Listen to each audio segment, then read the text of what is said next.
السلام عليكم، وهذه حلقة جديدة من برنامج ذاكرة. اكو قول بليغ جدا يقول: الصديق مثل الريح، إن مرت على طيب حملت معها الطيب، وإن مرت على نتانة حملت معها رائحة النتانة. يتذكرون كان اكو تجينا مجلات، حتى المجلات العراقية، بس اكثر احنا كنا وين ميالين الى المجلات العربية، خصوصا المجلات الكويتية والمجلات المصرية، الكواكب، الموعد، الرسالة الكويتية، يمكن اليقظة.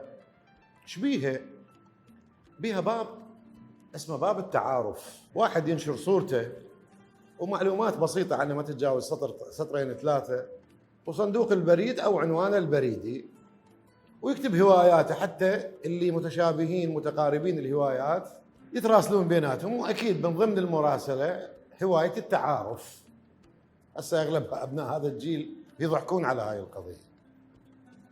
شوف، جمع طوابع، مدري شنو، متابعة أفلام المصارعة الحرة، خصوصا ذول المجلات اللي تجينا من الخليج كانوا مهووسين بالمصارعة الحرة يمكن لحد اليوم.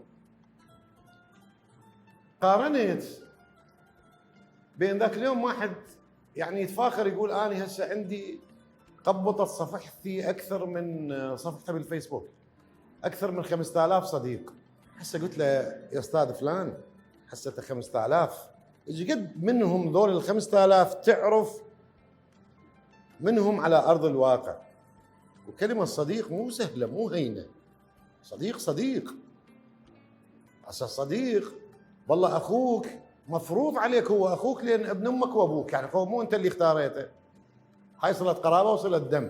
لكن الصديق أنت تسعى له، أنت تتعرف عليه، أنت تكون بيناتكم مشتركات. صديق يعني فد معنى كبير من المعاني.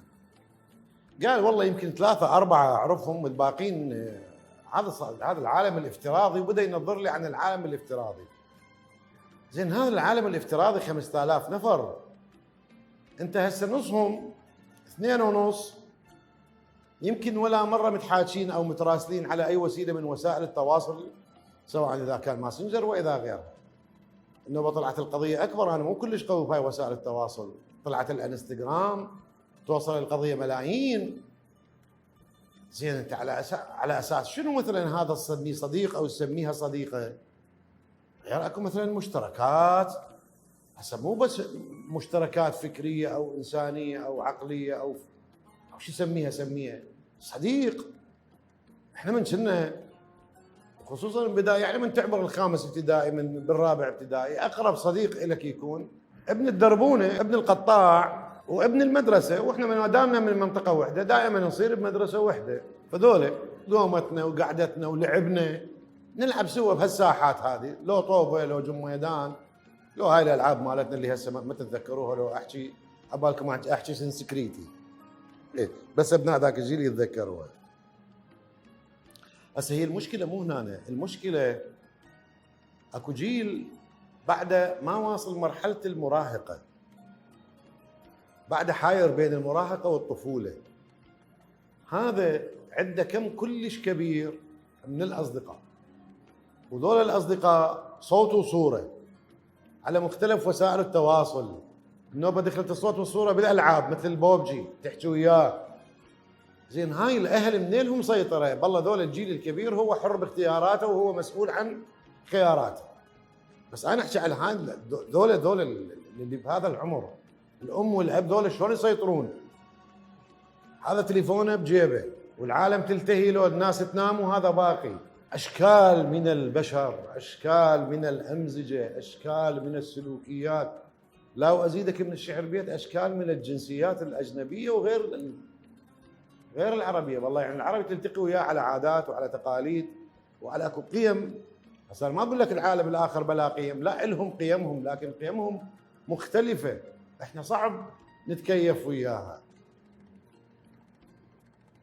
وبلغه وبحركات وبتصورات انا ما اقدر احكيها، لان اكو ناس اكو احتراما لعوائلنا الكريمه ولاخواتنا اللي يشوفون الحلقه. بلاوي طفل بعدك ما صرت مراهق، فتح عينك على سوالف ما انزل الله بها من سلطان له، مو من عمرك. احنا يمكن والله ما اقدر احكي هذا شلون اسيطر عليه، هذا شلون توجهه قبل منا الامه الابو الجيران اللي اكبر من يمه، لو واحد لو بالمنطقه صاير لهم قدوه. زين انتم دول شلون تسيطرون عليهم؟ يا قدوه يا مصيبه.